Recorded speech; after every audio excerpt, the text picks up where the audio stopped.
Welcome to the What Really Happened radio show. Putting America first, second, and third. Here is your host, Michael Rivero. And aloha, America. Welcome to our show. It is Tuesday, June 4th, 2013. We're getting into the week here. A lot of stuff going on. Phone lines are open, 800-313-9443, 800-313-9443. Manny's in our control room, twiddling the dials, managing the truth warp drive, and ready to answer the phone when you call on in. Obviously, the big story today continues to be the revolution in Turkey. More and more European press certainly is calling it that. We are seeing these stories like Spiegel is still out there reporting Erdogan's grip on power is rapidly weakening. And, of course, this is going to be a major problem for the United States because if Erdogan's government falls, and it looks like it's headed that way right now, then the United States' plan for Syria is seriously derailed. They were getting ready to fight a two-front war coming in from Israel to the south and Turkey to the north, and Turkey is now in play, so to speak, here. And the indications are this thing may go all the way with the ouster of Erdogan. Because now we are getting a report, and again, this is in the foreign press. This is not being reported in the American media yet. Apparently, the military in Turkey is on the side of the demonstrators. Now, they are not confronting the police. There's no conflict, but the military are showing up to assist the paramedics in treating the wounded. They're handing out gas masks to the protesters. And the reality is that the rank-and-file army in Turkey absolutely hates Erdogan because they know he is planning to send them into war against Syria. They don't want to do that. And remember, over in Egypt, when the military came down on the side of the people, it was all over but the shouting, and it looks like that's what's going on here. Also, one of Turkey's main trade union confederations, one of the largest, has joined the protests against the government. They've declared a 2-day strike to send the message. In fact, this is the Confederation of Public Workers. These are people in the government itself stepping down and saying, we've had enough. Now, Turkey's deputy prime minister, who may be thinking that he's about due for a promotion here, is out there. He's already apologizing for the overreaction to the original protest in that park, which is what sparked this national enragement, for lack of a better word. He's asking for the protesters to stop protesting. I don't think that's going to work, but he's appearing to position himself away from Erdogan. He's delinking. He's distancing himself. And, calling for calm, but he's out there apologizing that, yeah, the government overreaction was wrong. We shouldn't have been doing it. Meanwhile, Erdogan is continuing his same rhetoric. He's desperate for somebody to blame this all on. Now he's saying that the protesters are walking with terrorism. You're all terrorists now. And he's actually issued veiled threats of using deadly force against the Turkish protesters, which may have already been carried out. We're going to talk about that in a little bit. Meanwhile, Erdogan is also out there. He's saying, oh, this is all the work of foreign agents. Foreigners have come into the country, and so forth and so on. And the problem with that is, if it's a small, tiny group of troublemakers, then you're looking at foreign intervention, whether it's Iran in 2009 or Syria for the last 2 years. But when you have that spark that sets off the entire country, that is a genuine popular uprising, and that's how you tell the difference there. And the reality is that, yes, it may have all started around that park, but obviously the Turkish people have had it with their government. They're very angry that Erdogan backed down from Israel over the murder of their citizens on the Mavi Marmara in the humanitarian aid flotilla. And they've had it with high taxes. They're tired of austerity. They're standing up. They're going to take their country back. Good for the Turkish people. We will be right back. Aloha, America. Welcome back to the show here. And we're talking about the revolution underway in Turkey right now. Erdogan, I guess, is just, he started believing his own public relations and his own propaganda. And he absolutely cannot see that his people are just fed up with his government. And he's looking for something to blame. Oh, they're terrorists. They're foreign infiltrators. And, of course, yesterday was basically screaming, it's social media, it's Twitter, it's the worst menace to society. No, actually, Erdogan, it is the worst threat to your job. Because your job is to take care of the country, not yourself. Do you know he makes almost $1 million U.S. every single month? And he hands out all these goodies. You know, this park was going to be bulldozed for a shopping center being developed by his son-in-law. I mean, that's corruption right there. Conflict of interest. I think one of the coolest banners that we've seen in this protest so far is, Erdogan, you're the prime minister, you're not a sultan. Because he certainly acts like it. But he can't admit to himself that he created this mess. That his style of government is the problem. And so he's trying to blame social media and that gosh darn Twitter and Facebook, and we've got to do something about that. And the Turkish protesters are already taking steps to prevent being cut off from the rest of the world. They're setting up their own virtual private networks, VPNs, so that they can basically continue to communicate, despite packet filtering or IP filtering or whatever else they're going to try and put. I mean, obviously, if Erdogan simply cuts the wires, that's going to shut everything down, including a lot of Turkish businesses. But he's getting really, really desperate. Now, the main opposition leader in Turkey is out there saying that social media is important, that the people have a right to communicate with each other about what's going on. And he's absolutely calling it correct that the reason the Turkish people are relying on social media, the internet, virtual private networks, is because the Turkish media is not reporting any of this stuff. Erdogan gave the order to their corporate media, do fluff, do distraction, don't talk about this. And that's why the Turkish people have turned to social media. They're creating their own new public media, which is the same thing that's been happening here in the United States. This is why the independent media here, Republic Broadcasting, what really happened, have become so prominent and have such a sizable audience, is the corporate media doesn't report the truth. They sell us lies about just wars, about how the economy's improving, human-caused global warming, Iraq's weapons of mass destruction, and how GMOs are perfectly fine for you, and you don't need to know what's in there. How could it hurt you? I imagine that Eve was saying exactly the same thing to Adam in the Garden of Eden when she handed him that apple. You don't need to know what's in there. Really? What could it cause any harm? Anyway, around the world, Turkish expats are staging demonstrations in support of what's going on in Turkey. So this is already adopting a global dimension. And, of course, that makes it impossible for the corporate media to ignore in this country, although they're still trying to frame the story that this is all about that little park. And the park was the spark, but obviously there's a lot of other anger and rage that is surfacing there right now. We're going to take a phone call. Kent in West Virginia. Aloha, Kent. Welcome to the show. What's on your mind? Yeah, well, when you mentioned that the military is supporting these protesters, that's a big tip-off, because for the last several years there's been power struggle, Erdogan versus the military in Turkey. There's been a big trial. He arrested a bunch of generals and academics and journalists and so forth for a plot to engage in bombings here, there, and everywhere, and create instability and this lack of confidence in the government to give the generals a chance to come back in and reestablish power. And now I think this may be just another version of that. Now, as far as these protests, there's an organization called OTPOR, OTPOR, which is sort of a street revolution organization for hire, and these sort of uprisings can sort of be orchestrated now. Now, and I think Thomas, maybe a military attempt to regain power. Thomas, I'm sorry. Like I said at the top of the show, if it was a tiny group of people, just making a huge ruckus, I would tend to agree with you that this was organized. But this is just spontaneous all across the country and now all around the world. And you can't organize something that widespread. I mean, if you think back, Iran in 2009, obviously that was being fomented by agent provocateurs. The situation in Syria has been a covert attempted overthrow for going on 2.5 years here.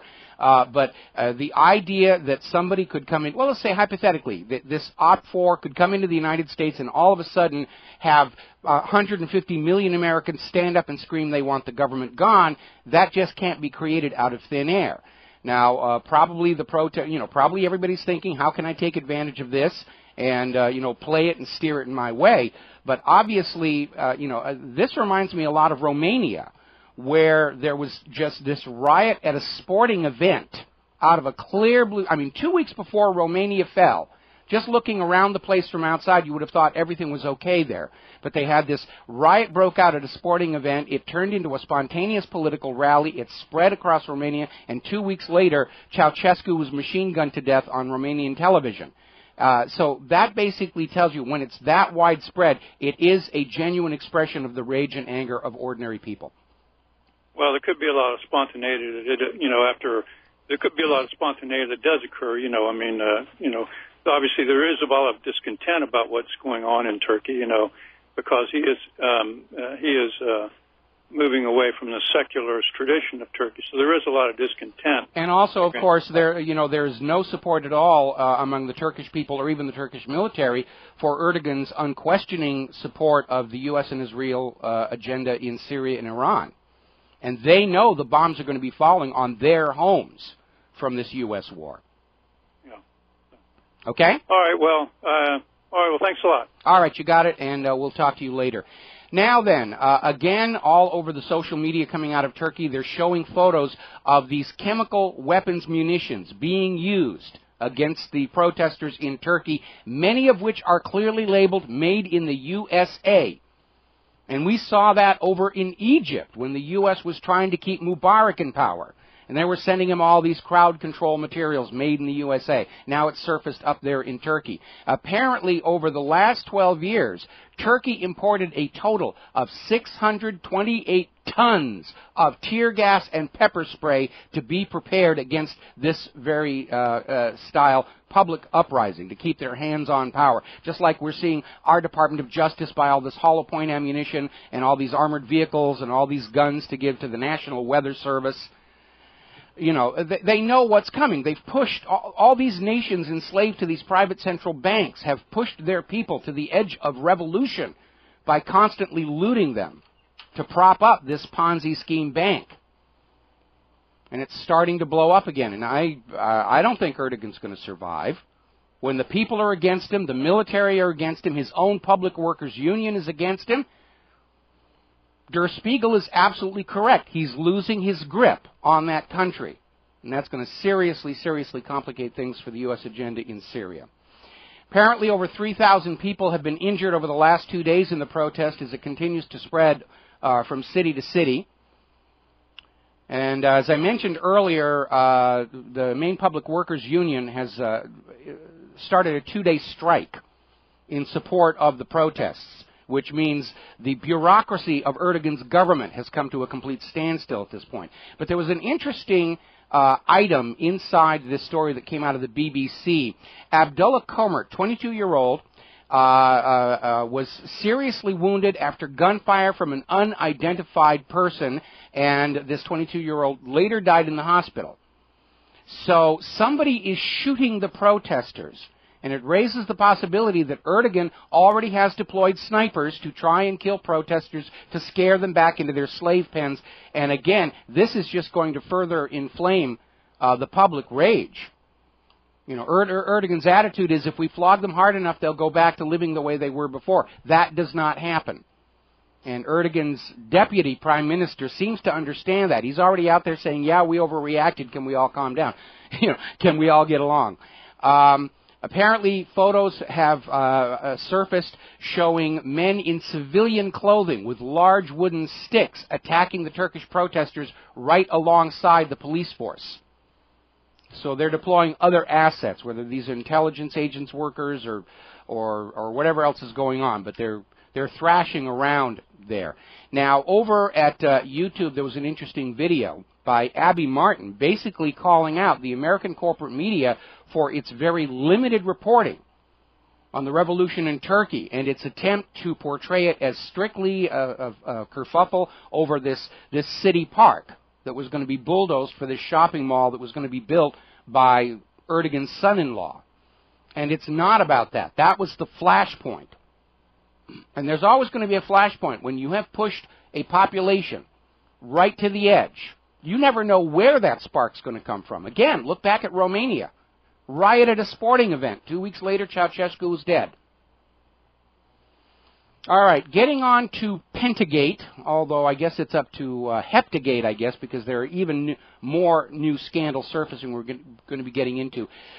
Jon Stewart last night, sort of gentle kid gloves, but he did take on the Internal Revenue Service for some of its successes, and we're going to talk about that a little bit when we come back. And aloha, America. Welcome back to the show. And I want to backtrack to Turkey a little bit because somebody just sent me a story that is headlined 17,000 protesters marching through Turkey. 17,000. Are you kidding? Have you seen the pictures? It looks like Cairo over there. Man, the spin is definitely in. I got an email from somebody saying, well, how do you explain that Erdogan won his elections by huge landslides? And my answer is, he's using vote fraud. That's a hallmark of a tyrannical dictatorship. You use vote fraud to hold on to your power. And he wrote back and said, do you have any evidence for it? I said, yeah, a couple of million people in the streets of Turkey wanting his job, wanting him out of the job. I mean, come on, let us not be, naive about how these people operate. Diebold election systems, we guarantee the results. If you have not seen it, there is an HBO documentary called Hacking Democracy about just how fraudulent America's elections are.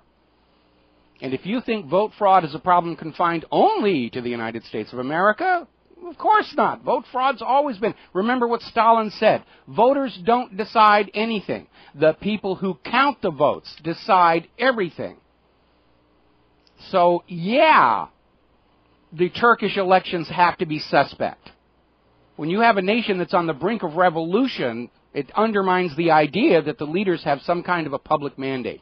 Now, getting back onto Pentagate or Hexagate or Octagate or whatever it's turning into, as I started to say before, Jon Stewart on last night's Daily Show went after the Internal Revenue Service kind of with kid gloves, sort of steered away from the politically motivated targeting and focused on how the Internal Revenue Service blows a lot of money, on these silly videos that they make, that Star Trek spoof.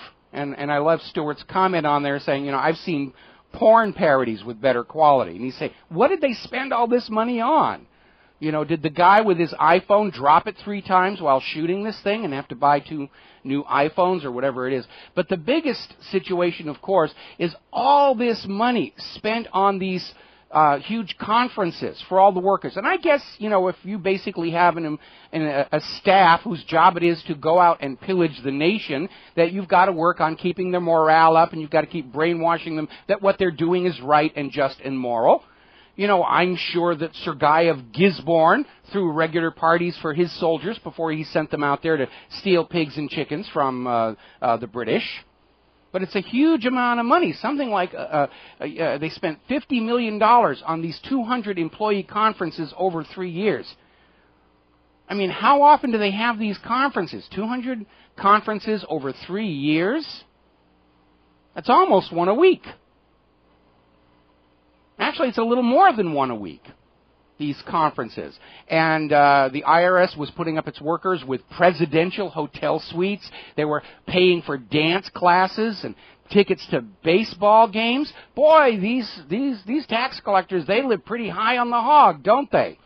And unfortunately, it's your hog. Huge amounts of money. And of course, this is just the tip of the iceberg.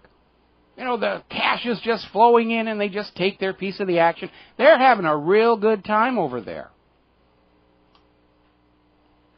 Now, the new head of the IRS says they're dealing with a problem in that taxpayers no longer trust the Internal Revenue Service.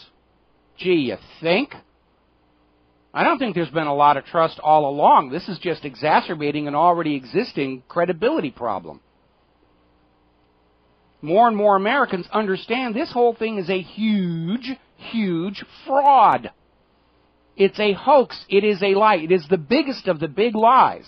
How they convinced you that it was moral, right, and legal for you to just send them your money year after year after year after year. And I want to sort of get into the issue of consumer awareness and consumer rights here. If you think about it, government is the most expensive thing you ever buy in your lifetime. If you total up all the money for all the taxes and all the fees, you spend more on government than you do on your home. You spend more on government than you do on your medical care. You spend more on government than you do on your child's education. Are you getting value for money? What we need in this country is a lemon law for the government. If we buy a government and it's not working, we get to take it back to the dealership and trade it in on a new model.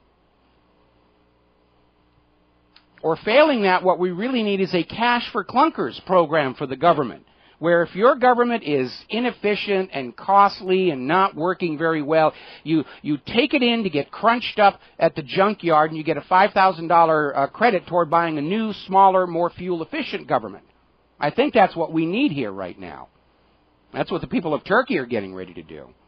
Now, we're seeing more and more politicians stand up and saying, yes, maybe it's time to get rid of the Internal Revenue Service here.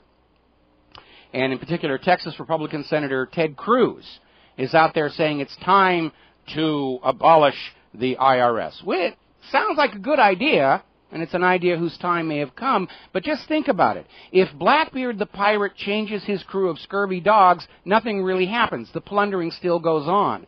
The IRS is just the scurvy dogs for the real pirate, the Federal Reserve. And we need to go after the pirate lord if we want to accomplish anything. We will be right back. And aloha, America. Welcome back to the show. And we're talking about these calls that we're hearing all across the country. It's time to get rid of the income tax and the IRS, which sounds really good. Hey, I'm for it.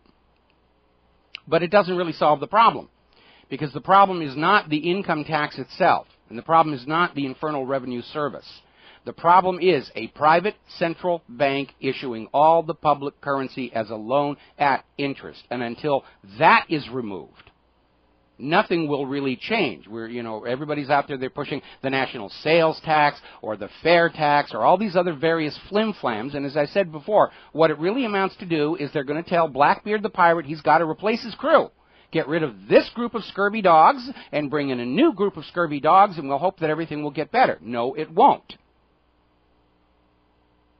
The real problem is that private central bank model. It is a failed experiment. Every single nation with a private central bank issuing the public currency as a loan at interest is drowning in this artificially created debt, because it's a pyramid scheme that always produces more debt than money with which to pay that debt. And until you take care of that, until you change that, simply changing the form of the looting of the people isn't going to stop the fact that the people are being looted. Now, there's another reason you ought to be very cautious about people saying, let's get rid of the income tax and substitute a sales tax or a fair tax. The income tax, as it is in this country right now, appears to be unconstitutional and illegal. There was a prohibition against income taxes written into the Constitution.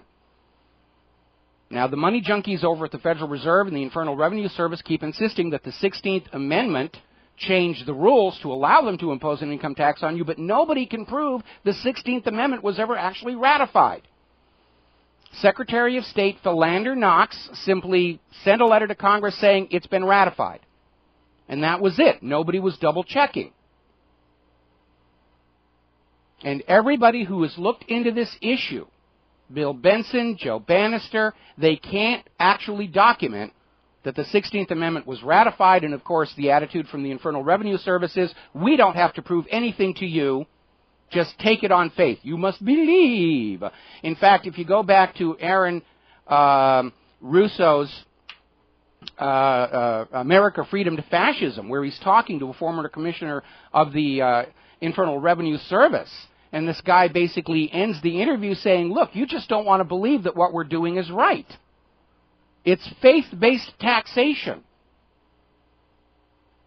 And the Internal Revenue Service has been invited time and time again to organized events by Americans wanting answers to questions. And the constant answer from the Internal Revenue Service is, our reply is through enforcement actions. In other words, do what we tell you or we're going to club you about the head and shoulders. And this current scandal with IRS Gate, and every day that goes by we're finding more and more individuals, groups, were being targeted for harassment, proves that what the IRS is really all about is political control. It is the mechanism by which the political friends of the rulers are allowed to get rich, and the political enemies of the rulers are kept in a state of impoverishment and helplessness. It's got nothing to do with raising revenue anymore. It's the tool of political oppression. I love that while back where Obama was out there saying, you know, pay no attention to that talk about tyranny. Well, we got it right there in the IRS. So what they're trying to do here with this fair tax or national sales tax is they're trying to swap an illegal tax on the people for a legal one to sort of snap the trap shut. And then after they get the national sales tax or the fair tax, they'll be able to say, yeah, I guess there were actually some little tiny technical problems with the income tax, but that's all history now. And there's no remedy possible here. And it's just going to go into the history books and nothing will be done. So you need to be careful about that. The answer is end the tax completely. I mean, think about the history of the United States. In the intervals where we did not have private central banks, America was prosperous. America was productive. America was innovative. They led the world in industrial production. They were doing really, really well. And with the blessings of private central banking, look where we are now. So it all comes down to that. Whether the public currency is going to be a public utility, circulating through commerce without accruing interest to the private bankers, or we're going to have this private central banking model where the public currency is just another money-making scam for the money junkies. Yeah, I'd like to see the Internal Revenue Service go away. But that won't change anything if we leave that private central bank in control of our economy. And having private bankers in charge of our nation's economy makes as little sense as having drug addicts in charge of our pharmacies. Private central banks do not exist to serve the nation and its people. They exist to serve themselves by predating on the workers and stripping them of their wealth. And it's not science. Banking is not a science. It's a religion. It's an arbitrary set of rules and beliefs crafted to serve the priesthood, meaning the money junkies. It's not real. And the debt isn't real. That trillions of dollars we're all told we owe these private bankers, it never existed to begin with. It's a bookkeeping entry. We're just brainwashed into believing this is the way life is supposed to be. And we know that's not true because our nation fought a revolution to be free of this kind of banking, only to have our corrupt government sell us back into that same slavery all over again. It's not real. Rule by debt is not a legitimate form of governance. It's no more legitimate than rule by divine right or rule by slavery. And it is time for humankind as a whole to evolve past this latest myth, this latest fraud, this latest hoax by the money junkies, to create a world in which we work and give our work product to them. They're trying to drag the world back to feudalism and serfdom. They think those were really cool times, and they were if you're a money junkie. But I don't think we should go back to feudalism or serfdom. I think we should move forward to democracy. You know, a republic with democratically elected rulers and a deliberately restrained central government that guards against these abuses. And we're going to have to make sure our public schools educate our young people to never trust the government. Why? Because they are the government. Our founding fathers understood that. The curse of political power is it's always going to attract the very sort of people who shouldn't be allowed to have it. And the only way you can counter that evil is to put severe chains on the power of the government. That's what the Constitution and the Bill of Rights was supposed to do. And the government of the United States is trying to break free of those chains. They've already broken free of many of them. Now they want to get rid of the rest of them. Saw that all these trial balloon pieces a few months back in the New York Times and MSNBC. Oh, it's time to get rid of that Constitution. Really, the federal government would be much more powerful and efficient if we didn't have to follow that 230-year-old document. It's just a piece of blankety-blank paper. Well, you need to remember something. The authority of the federal government, the authority of the Congress, the authority of the White House itself rests on that Constitution. If they toss it in the shredder, their legitimacy goes with it. I'm sure they hold a contrary view, that they can go on being the government without the Constitution, but that's certainly not what the Constitution says. All right, moving on to our next segment of Penta, Hepta, Septa, Octagate, whatever it's going to be here. A lot of people are focusing attention on the question, did Attorney General Eric Holder lie to Congress? And, of course, Holder's Department of Justice is coming out and saying, oh, no, he didn't lie. It all depends on what your definition of is, and they're trying to cover for him. But the reality is he did make some contradictory statements before Congress. Lying to Congress is a very serious matter. It carries penalties. And if the administration is willing to lie to Congress, which carries serious penalties, doesn't it prove they would gladly lie to the public, which is not a crime under U.S. law? Lies by politicians are actually considered free speech. I think that's nonsense. The First Amendment was created to protect the truth, not to protect liars. A little reminder that Attorney General Eric Holder, back in 1999, was a key player in establishing the U.S. government policy that Wall Street firms could not be investigated or arrested or charged for financial fraud. That was the same year Glass-Steagall was repealed. And since then, we've had the mortgage-backed security fraud, we've had foreclosure gate, we've had all these other rigging scandals coming out, and nobody on Wall Street ever gets arrested. And Eric Holder was one of the architects of that policy. So who's your government really working for? Is it working for we, the American people, or are they just totally hand in glove with the Wall Street money junkies? And I think the answer to that one is obvious. It's a rhetorical question here. Now, we have all these public hearings about DOJ Gate, and we have all these public hearings about IRS Gate.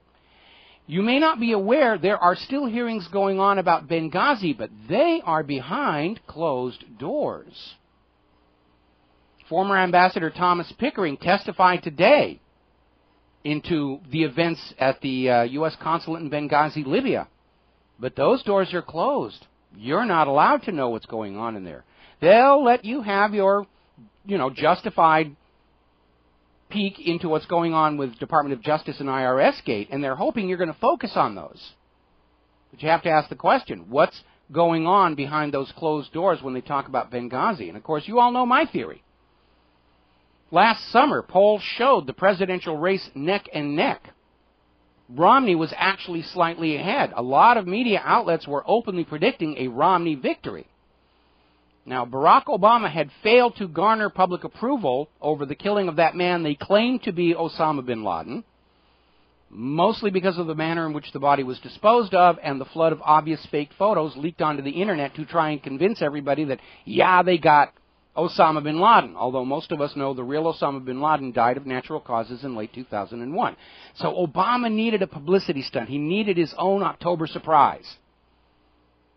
And so what I think went down in Benghazi is that a small team of operatives pretending to be Al-Qaeda, somebody playing it being Al-Qaeda, were supposed to enter the consulate and kidnap the ambassador and his staff, take them hostage. Ooh, new hostage crisis. What will Obama do? Will he be a new Jimmy Carter, or will this drag on as long as the Iranian hostage crisis? And Obama would let the drama build for a few days, and the media would hype it.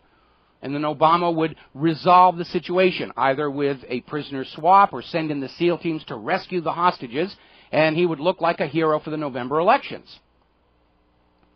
But the best laid plans, gang after glay, and we know that CIA operatives at the annex could hear the gunfire from the consulate. We know the gunfire was triggered when some of the Navy SEALs refused the order to stand down. And that triggered a firefight.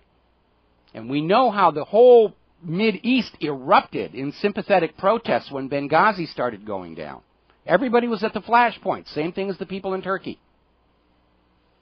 And I think the Libyan people around there just started hearing the gunfire and said, yes, they're getting rid of the Americans, let's join in. And Obama's carefully stage-managed theater piece to make him look like a hero to the voters turned into an uncontrolled riot, and the ambassador wound up killed. Epic fail. And they've been trying to cover up for it ever since then. And Obama and Hillary Clinton are trying to dump the blame on each other. Hillary's approval ratings going into her 2016 campaign are headed into the Al-Qaeda. And I think that's what happened. It's the only theory that explains all the available facts. The Predator drone already overhead, real-timing video of the events back to the White House, the stand-down orders to the CIA, to the SEALs, to the intervention team that was on its way from Tripoli to Benghazi was ordered to stand down. They wanted this thing to move forward, and then it got out of control. And I do think this Benghazi was Obama's October surprise, and we still managed to pull off his second-term victory by hook and by crook. But I think that's what Benghazi happened, and I think that's why even as the Department of Justice and the IRS are having these open congressional hearings on the media, the hearings into Benghazi are behind closed doors, because that is a great secret, a secret that could bring down the entire government in the eyes of the American people. They'll let you look at IRS because, heck, everybody hates them anyway. And they'll let you look at Eric Holder because they're going to make him the sacrificial lamb. Those scandals are survivable for the government as a whole. Those scandals are survivable probably, possibly, for Obama himself. But if the truth about Benghazi is what I suspect it is, and that were to come out, the entire government would not survive that. The entire legitimacy and credibility of the government would be on the line here. If Benghazi were exposed as a staged government fraud operation, it would only reinforce that 9/11 itself was a staged government operation. And all the lies would start unraveling back through history. Americans would say, boy, we really were lied. They made complete and utter fools of the American people time and time and time and time again. Now, the reason I was talking about Pentagate versus Hexagate, Heptagate, there is yet another scandal that is surfacing, and it has to do with the fact that many of the Obama officials had separate private email accounts under false names with which they were conducting business. Now, under law, because their work is owned by the public, all of their communications in dealing with their job are records that are supposed to be kept and available for congressional subpoenas. And now we're finding out that members of the administration were using private emails under false names to carry out communications in order to evade eventual government subpoenas, eventual congressional investigations. So this isn't just a few cases of misbehaving officials, going out rogue. They were prepared to cover up what they were doing at the moment they created these phony email accounts. This is an institutional problem. It's systemic. They know they're in violation of the Constitution and the laws. They took active steps to conceal their activities from potential civil lawsuits, internal investigations, congressional subpoenas. As Richard Nixon said, it isn't the crime that does you in, it is the cover-up. And now we're finding out that cover-up was institutionalized throughout the entire administration, through these email accounts and probably through other means and methods not yet drawn to light. We're going to take another break for commercials. The phone lines are open, 800-313-9443, and we will be right back. And aloha, welcome back to the show here. And let's see, we got a caller on the line, Alex in Florida. Aloha, Alex, welcome to the show. What's on your mind? Not much, Michael. I love your show. If what you're saying about Benghazi is true, that it would bring down the whole government, if we found out the truth about that, then we need to do whatever we can to try to find out the truth. Well, again, I've given a lot of thought into this, and I've looked at all the available facts, the stand-downs, and the rest of it, and this is really the only theory that seems to fit all those facts. And certainly, the government is trying to keep this one under wraps. Like I said, there's a very obvious contrast between public open hearings for DOJ Gate and IRS Gate. Benghazi's having hearings today, but the doors are closed. The media is completely ignoring it. And that tells us that's where we need to be looking. That most protected point is where the scandal really lies. That is correct. Now, yesterday's program, you mentioned that Obama told one of his friends that the reason he hasn't implemented his campaign promises is because he was worried about being assassinated. Mm-hmm. Now, what we need more than anything is for the press to ask him, who are you afraid will assassinate you, our own government or a citizen? It's almost a pointless question. Obama didn't keep his promises because Obama didn't keep his promises. He's just looking for an excuse where people will feel sorry for him and cut him some slack for the failed promises. But I'm sorry, if you're going to be the President of the United States of America, you accept the fact that some of your decisions are going to be unpopular. That's what you've got that Secret Service protective detail for. And if you don't trust your own Secret Service protective detail, you've got a real problem. But, look at how much armor surrounds our top leaders. This beast, this huge armored limousine, it's got its own air system inside. It is so armored and soundproof, they actually have a microphone on the outside piping in street noises so the president inside it can actually hear people cheering for him. That's how solid that thing is. And they have all these Secret Service people out there. They were even checking me out last Christmas when he was out here for holiday. Okay, so he's playing for sympathy. He's grasping at straws to revive his public approval and explain away why none of his campaign promises were kept. I really tried.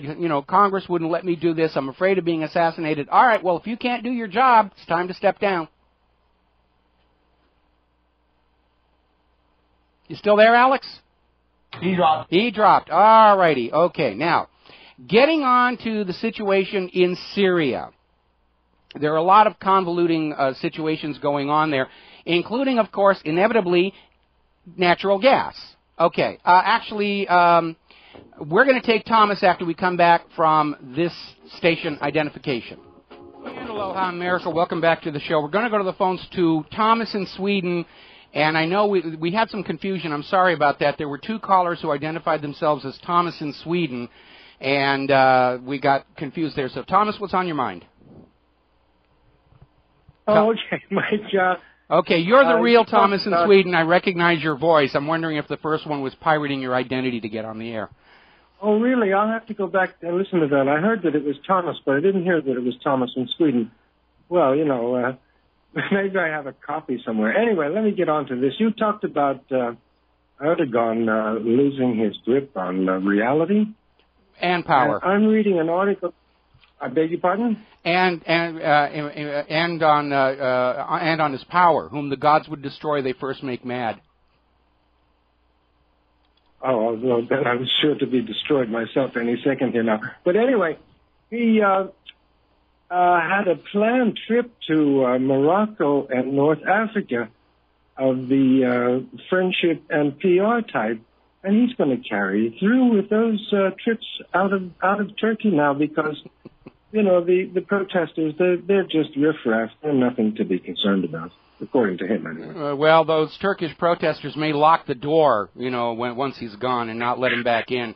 But again, it displays a tremendous amount of arrogance. He's trying to pretend to the world that he's not concerned about what's going on. On the other hand, he may get down there and decide maybe it's too dicey for him to come on back. Yeah, maybe this is his way to escape the whole problem. Okay, that's all I had. And I'm sorry, we also wound up cutting off Alex from Texas there, so I hope he calls back as well. Okay. Okay, I think that was Alex in Florida. We didn't cut him off. I think he dropped. On the other hand, our phone systems are flaky. The United States infrastructure is just crumbling around us, and it is causing all kinds of communication problems here. Alrighty, getting back over to the situation in Syria. Apparently, the so-called Syrian opposition is now coming out opposed to the construction of an Iran-Iraq-Syria gas pipeline. That, again, reinforces what this is really all about is control of the resources, control of the currencies, control of the money supply. Has nothing to do with bringing democracy to the people of Syria or saving them from a cruel tyrant. It all comes down to taking control of Syria's resources and making sure they're available for sale only for U.S. dollars. That's really the agenda there. Now, more bad news for the attempt to overthrow Syria.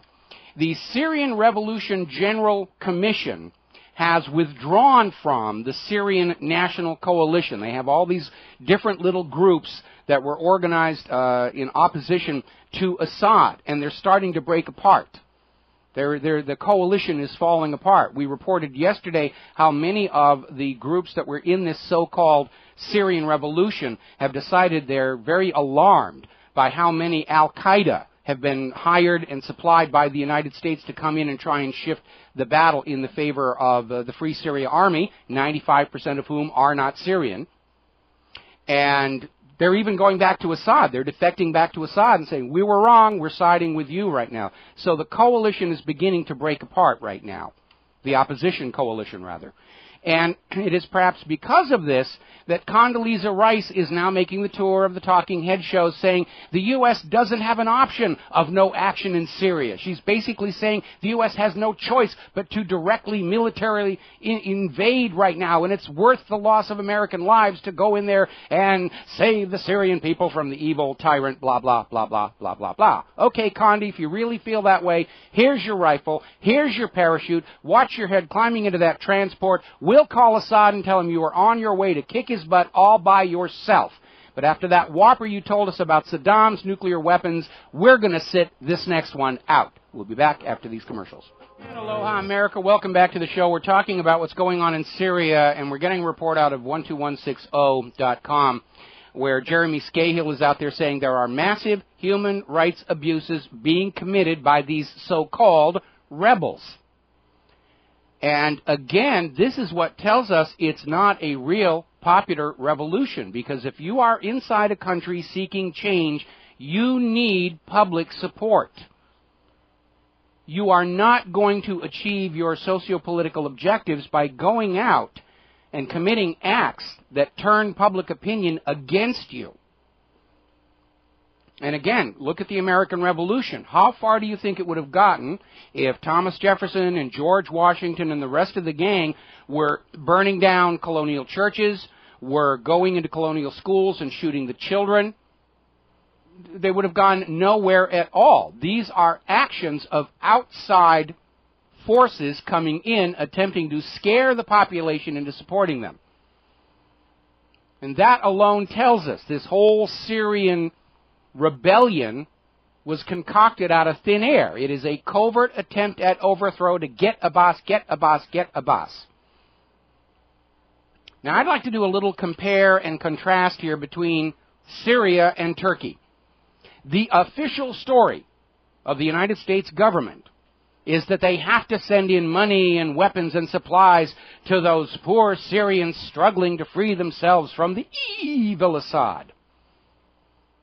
And yet up in Turkey, where you have a huge portion of the population who really are Turkish, they didn't come in from other countries, they're trying to kick out their government, and the U.S. isn't sending them money or weapons or supplies. In fact, quite the contrary, the United States has been sending tear gas and pepper spray to Erdogan to keep control over those uppity Turkish slaves.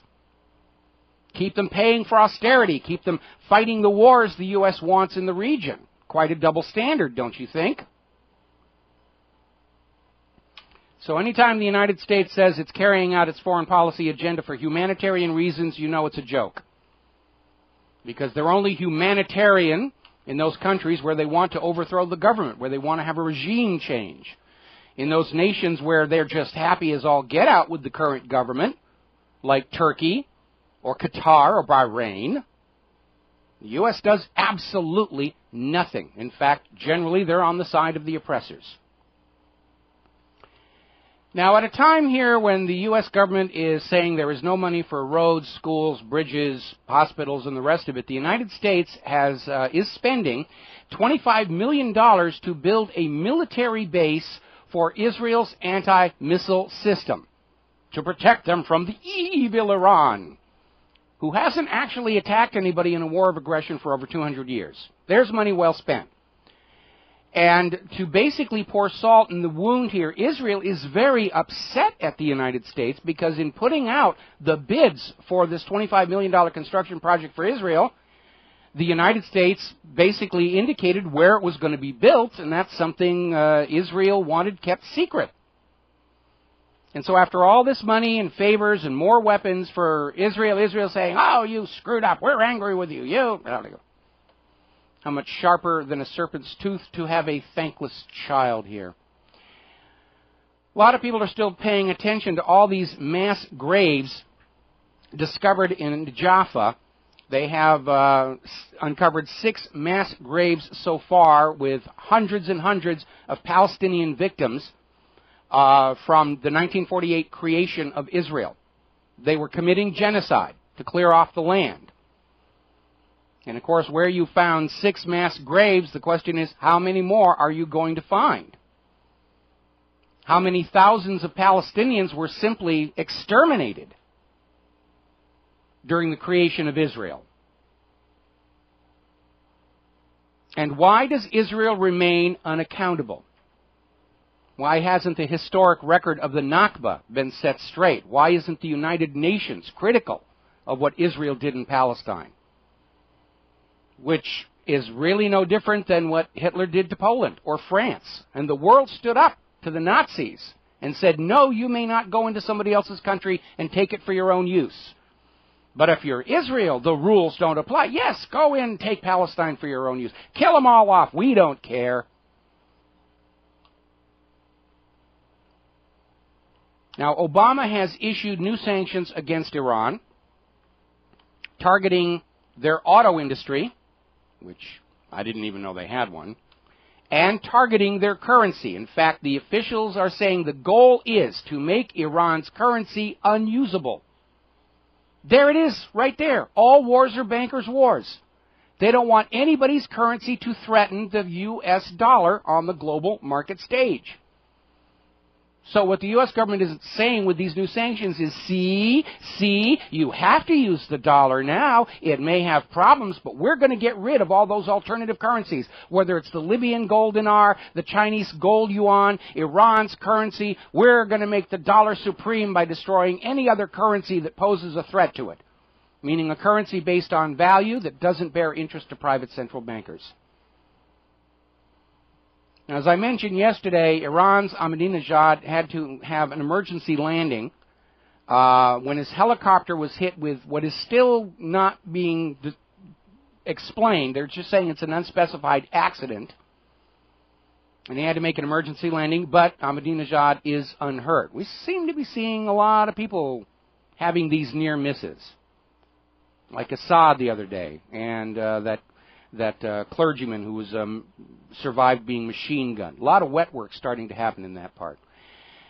Meanwhile, over in India, tensions continue to build between India and China regarding a border dispute. China apparently set troops into an area that India claims is theirs. And China says, no, it isn't. It's our land. And now India is apparently starting to mobilize troops ahead of a possible confrontation with China. And they're claiming it's defensive to ward off a Chinese attack. We have way too many governments, way too many bankers on this planet who see a new war as their best option right now. We'll balance the books here. We'll make tons of money. We'll plunge the world back into debt for another century. All righty. Now, this coming Saturday is the anniversary of Israel's attack on the USS Liberty. And I'm sure you've heard the story before, but a brief recap. The USS Liberty was a U.S. surveillance ship loaded with radio antennas, even had a dish antenna on there. This is back in 1967. And Israel attacked and attempted to sink the USS Liberty and initially attempted to claim that Egypt was doing it. And the U.S. government almost fell for it. There was a nuclear strike in the air on the way to Cairo when the crew of the USS Liberty finally succeeded in getting their radios back into operation and getting out the word they were under attack by Israeli forces. And then the cover-up began. Oh, the weather was bad. Films and photographs taken during the attack show clear blue skies. We've even had some of the Israeli pilots in the attack saying, yeah, we knew it was a U.S. ship. We were ordered to attack it. It was a classic false flag attack. Israel sinks the USS Liberty. Oh, Egypt did it. You need to go to war against Egypt. Israel's history is replete with these false flag attacks to trick the U.S. into fighting Israel's wars for them. Whether it was the Lavon affair, bombing of the King David Hotel, that phony radio transmitter that was smuggled into Tripoli that tricked Reagan into bombing Gaddafi.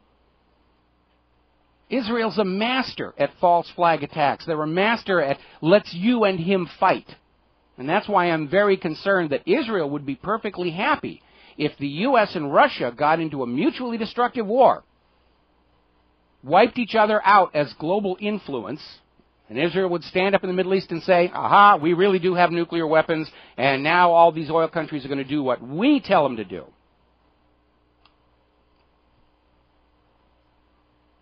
Over at uruknet.info, they're calling attention to the fact that 3 years ago, Israel attacked that humanitarian aid flotilla in international waters, shot 8 of the aid workers, one of them an American citizen.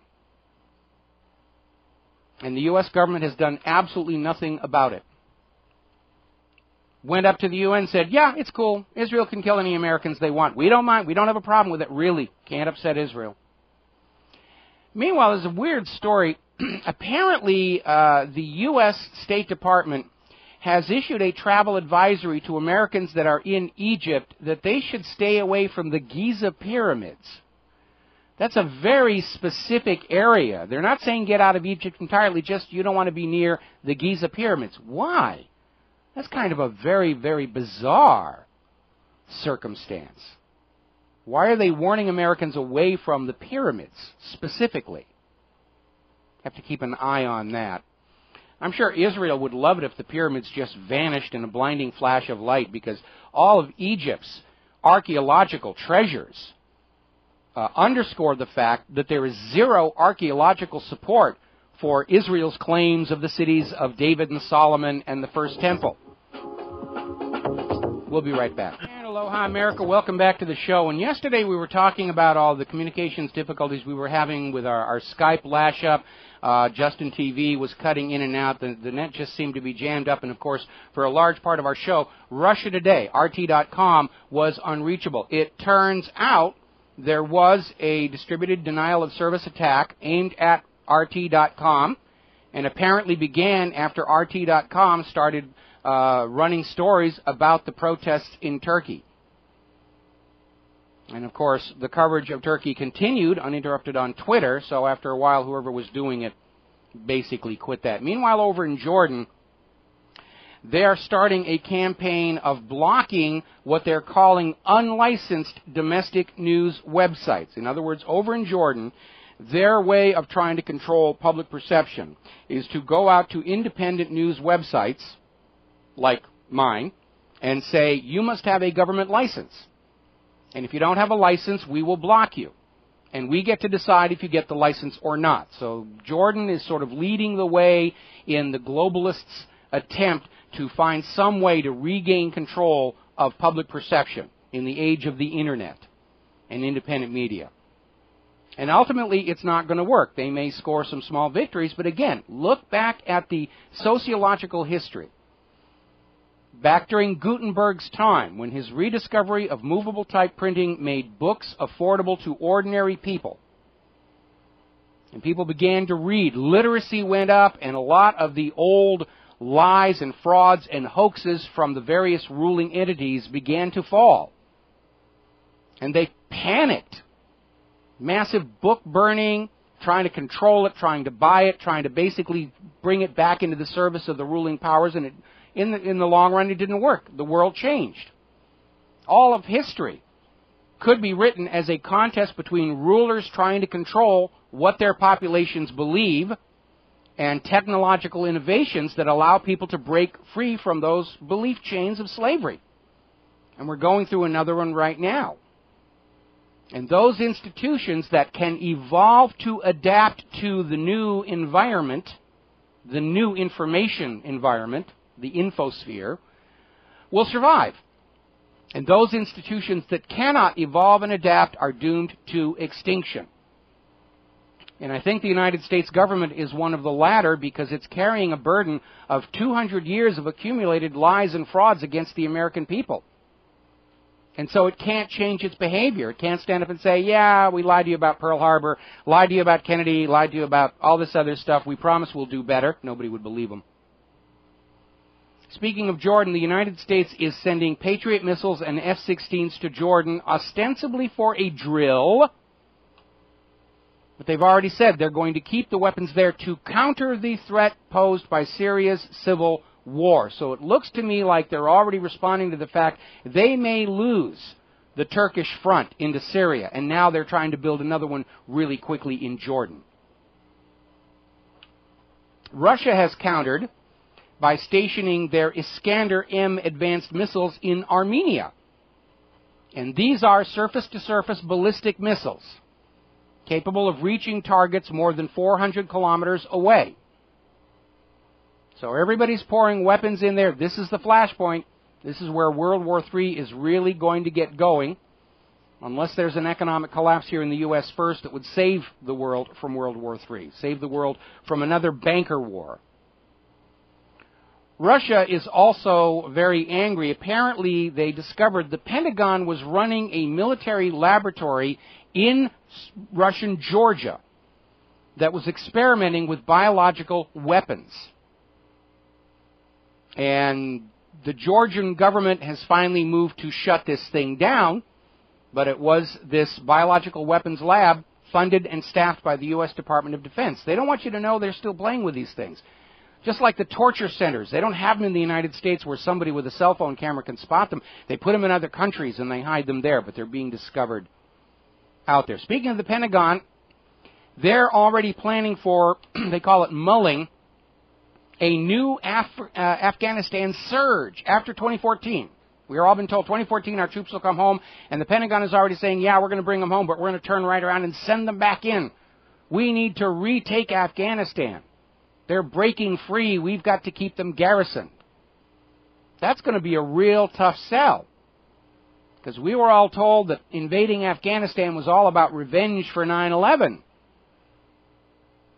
So how is the U.S. going to sell a new invasion of Afghanistan?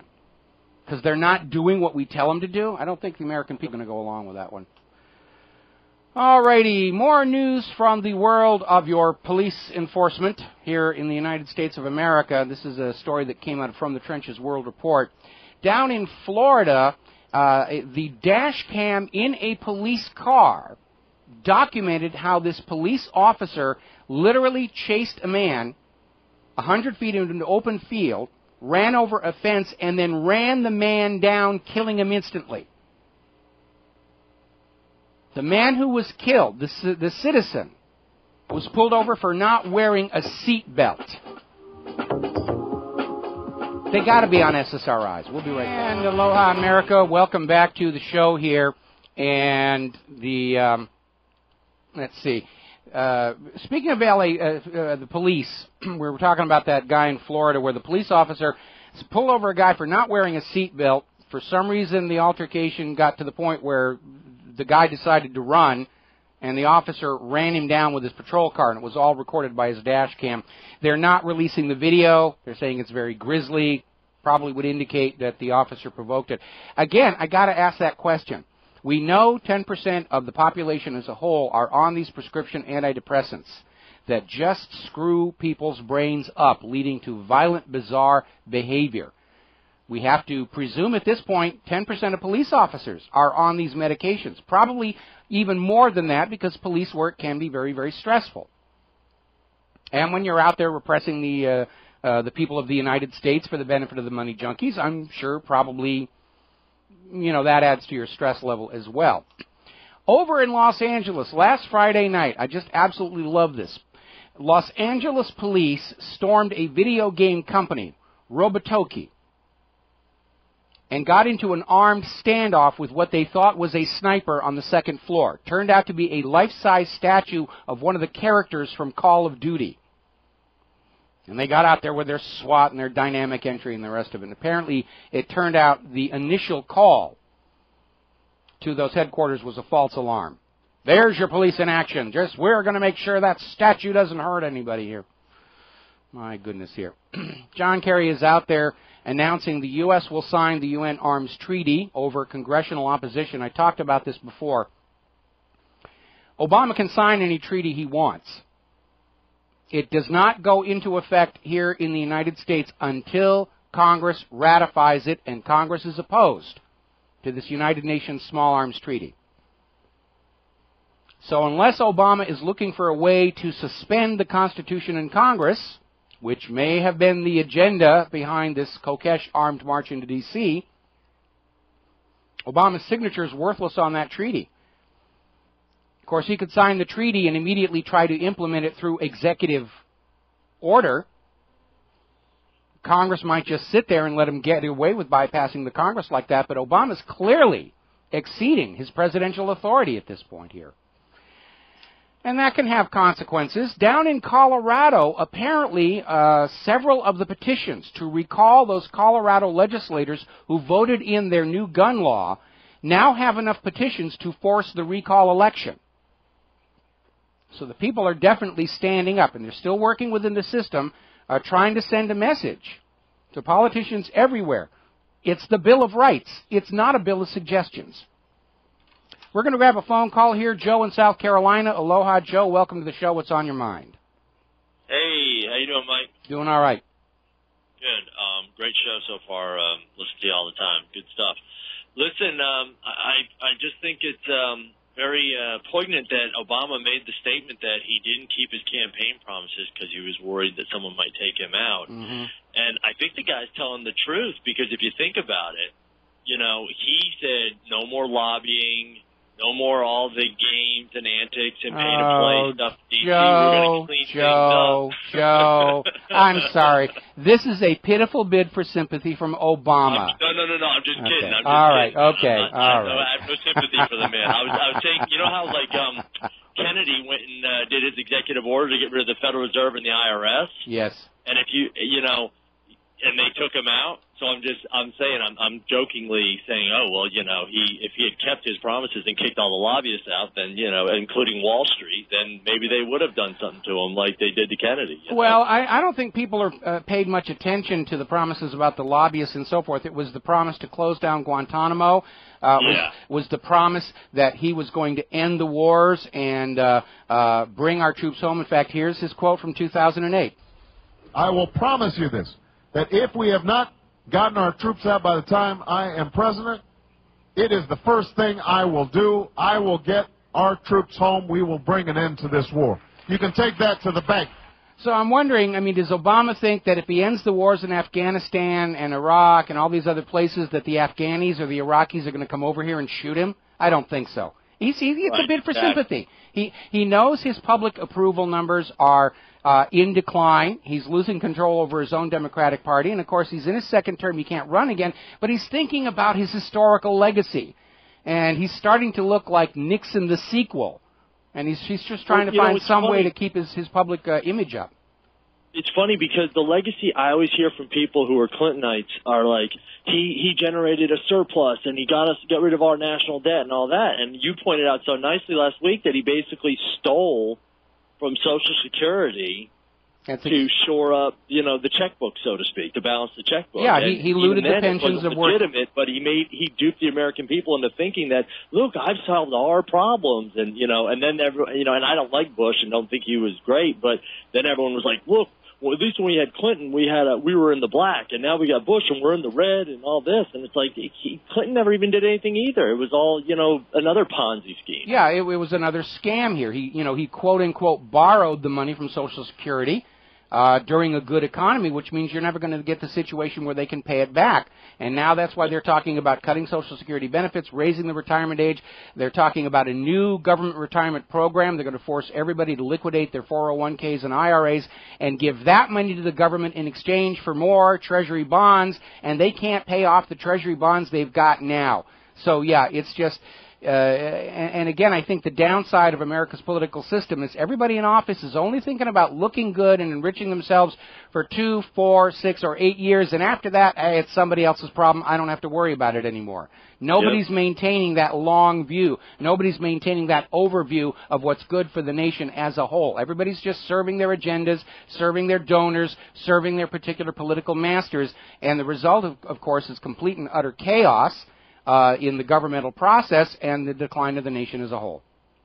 Yep. I think your Benghazi take is spot on, too, by the way. Thank you. Yeah. I'm getting enough. Thanks. I'm getting enough nasty email about that where I think there's something there. You know, people writing and saying, "Oh, you're a kook, you're a nut, you're off your mind. Oh, Obama would never do something like that." Like I said, IRS gate, DOJ gate, those hearings are wide open to the public. Today's hearings into Benghazi, close those doors. Nobody is allowed to hear what was really going on there. Now, interesting little story, and it reveals just how completely overboard this whole anti-Semitism thing is going. This was reported on CNN. There was a flight on AirTran, which is a subunit of Southwest Airlines, where there was a group of students and their chaperones going on a little bit of a trip. And apparently on board they got rowdy. They would not stay in their seats. They were using their mobile devices after the stewardesses had said you can't do that anymore. They were, kids were being kids, is I think what happened. They got rowdy. We're on our way to this trip, and they caused a ruckus. And finally, the captain of the airline kicked the kids off. Said, if you will not sit, wear your seatbelt, and do as you're told, you're not going to come on the flight. The problem was these were students from a Jewish school who is now screaming it was anti-Semitism. Those kids didn't do anything wrong. The pilot hates Jews, and he kicked them off the plane. It's incredibly absurd here. Those airplanes don't fly unless there are paying customers in those seats. You don't get rid of a paying customer without a really, really good reason. And the pilot doesn't really know who is sitting in his airplane. He's in that cockpit with that door closed. And so here we have a bunch of students got out of control. They got you call it youthful enthusiasm or whatever. It happens. I remember seeing it when I was a kid in college. And the airline, for reasons of safety, asked them to leave the plane, and now they're saying, oh, it's anti-Semitism. They're throwing anti-Semitism everywhere, and that's a red warning flag that Israel's getting ready to start yet another war for yet more Americans to die in. They always crank up anti-Semitism. We've got the London Anti-Semitism Declaration. The ADL just got $7.5 million to chart the rise of anti-Semitism around the world. Anytime they start pushing that, you know Israel's going to do something really, really nasty. It's long, long historical pattern here. Turning to the economic news here, and I want to just take a quick little look here. The stock market opened high. Doesn't look like it's going to get into the green. So the market is stuttering. All this propping up and all this quantitative easing, it's losing its effect. I think most investors realize it's another stock market bubble, and they're starting to get the heck out. And the Federal Reserve can't print up enough money to keep that market propped up without crashing the value of the dollar at the same time. So they're between a rock and a hard place over there. Meanwhile, story coming out of WSWS.org, most of the wealth from this so-called economic recovery, meaning the quantitative easing, has gone to the richest Americans. And we've been documenting that for quite some time, where the U.S. government, enslaved to the Federal Reserve and the Wall Street money junkies, did exactly the wrong thing to get us out of the crash of 2008. Their solution was, we're going to take from the American people and give to the bankers so the bankers can then loan it back to the people at interest, which was a raw deal for the American people. And the bankers, in most cases, simply took all that money and put it in their own pocket with these obscene bonuses and salaries. Now, given that Wall Street's mortgage-backed security fraud was the initiating event for the current crash, the proper thing to do would have been to go to these Wall Street firms that were engaging in crime and fraud and take trillions of dollars from them and give it back to the American people.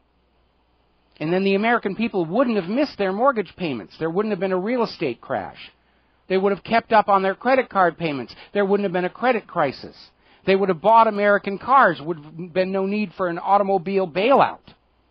Would have gone down to the shopping mall and bought all kinds of stuff, Cree light bulbs and other American-made products. We wouldn't have had a retail and a manufacturing crisis. The federal government did exactly the wrong thing in adopting the policy of looting the American people to give to the Wall Street money junkies. I forget who it was who said that money is like manure. You've got to spread it evenly all over the farmland to get the maximum benefit. If you just pile it up in one big stinky pile, that's all it does. It sits there and it stinks. And right now, much of the wealth of the United States is piled up over Washington, D.C. and Wall Street, and yes, it does indeed stink. Since 2008, the average American has lost 55%, more than half of their real wealth, in the space of 5 years? But the 1%ers, boy, are they doing great. Boy, are they doing great. Now, interesting story over at MarketWatch.com, where they're announcing that banks are starting to loosen the standards on down payments for people who want to buy a home. And they're proclaiming this as evidence that the housing market is improving, that it's going up. No, it isn't. What they're doing is the market is stagnated. They can't sell mortgages. They can't plunge homeowners into debt to the banks. So they're going to lower the standards for down payments to start luring more of those people who were just on the edge of can we not buy a house, to lure them in. In other words, they're repeating the subprime debacle of 2008 to try and restart the housing market. They're repeating the same mistake all over again. Because, hey, if it blows up again, we'll just get another TARP. We'll get another bailout. They'll just take more money from the American people and give it to us so we can just recover from the mistake and go on to make the same mistake all over again. Now, interesting little story coming out of this trial involving the murder of a Maxim model, Juliana Redding. And normally I wouldn't pay attention to this kind of thing because it almost seems on the edge of celebrity gossip. But a very alarming development came down. The judge in California literally refused to accept the jury's verdict in this case and claimed that the jury was not obeying the judge's legal instructions. And on that basis, the judge could refuse the verdict. This is a very dangerous precedent. The jury, as an institution, exists as a final check on the judge and court system, both of which have a long history of error and corruption. Juries are empowered to be the final and highest authority in any trial proceeding, not a directed and controlled rubber stamp on what the judge wants. And this judge has a different situation. You will do what I tell you to do. You will come to the verdict I think should be there. And that is not what juries are for. If the jury is just going to go along with whatever the judge wants, then we don't need the juries any longer. The reason for the jury, the reason it is in there, in that Constitution, is because the Founding Fathers understood prosecutors are ambitious, police will lie, judges can make mistakes in the law, and that jury has the final authority. That's the whole principle behind jury nullification, where the jury has the right and the authority to declare somebody not guilty of a crime if they decide the law was misapplied or the law itself is bad. They are the final authority. And this judge ought to be taken off the bench and disbarred for forgetting that that jury is the final and highest authority in the trial proceeding. Now, interesting little story. As you know, 9/11 prompted a lot of civil suits And apparently down in Fort Lauderdale, where one of these civil suits is coming up, the FBI has informed the judge that they cannot disclose information about Saudis who left Sarasota shortly before the attacks on 9/11, under the excuse would reveal current specific targets of the FBI's national security investigation. Well, what's going on here is they're protecting known assets. That's what they're doing. We know that certainly since 9/11, all of these so-called terror arrests that we have seen are set up by the FBI. They have patsies that are set up. They have undercover informants, and they need to be protected. So this is just a continuation of the cover-up regarding 9/11 itself. And we know 9/11 was a huge fraud. There was a video that we put up at whatreallyhappened.com today going back to Bush's claim that he saw the first plane impact the World Trade Tower on TV when there was no live video feed at the time. Got him cold on a lie. We're going to take a break for commercials. We'll be right back. And aloha, America. Welcome back to the show here. Now, most of last year we were talking about the church's problems with child sexual molestation, the financial costs that were attendant to that, and we were following the career of Pope Benny the Rat, who, before he became popified, was in charge of the Congregation of the Doctrine of the Faith, which is the new, modern, up-to-date 21st century name for the Holy Inquisition. And a lot of people were wondering just why it was Pope Benny resigned when dying on the job is sort of expected. And Pope resigned, and he moved over to this Castle Gandolfo, where he was supposed to basically spend the rest of his life in seclusion. Now he's moved back. And it turns out his number 2 guy, Cardinal Bertone, this is the second highest position in the Vatican, the Pope's right-hand man, has just resigned now.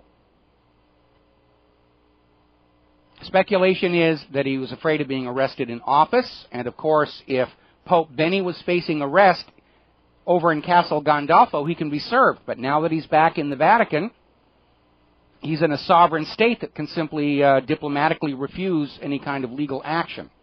So it looks like the scandals aren't fading away with Pope's resignation. It's still going on in there. And by the way, if you have not seen it, there's a documentary you need to see. It was on HBO for a while. Mea Maxima Culpa, Silence in the House of God. It is the best produced documentary on this molestation of children. And what makes this documentary even more shocking is deaf children were being targeted for sexual exploitation. Because since their parents didn't know sign language, they couldn't go home to their parents and say, hey, bad things are happening up in, the apse of the church.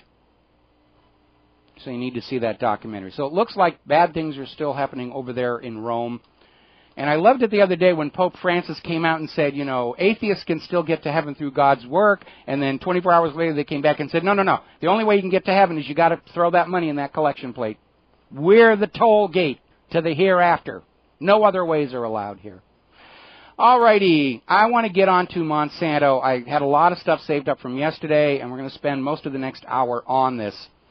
Monsanto's influence continues to spread all over the globe through all these various revolving door situations here.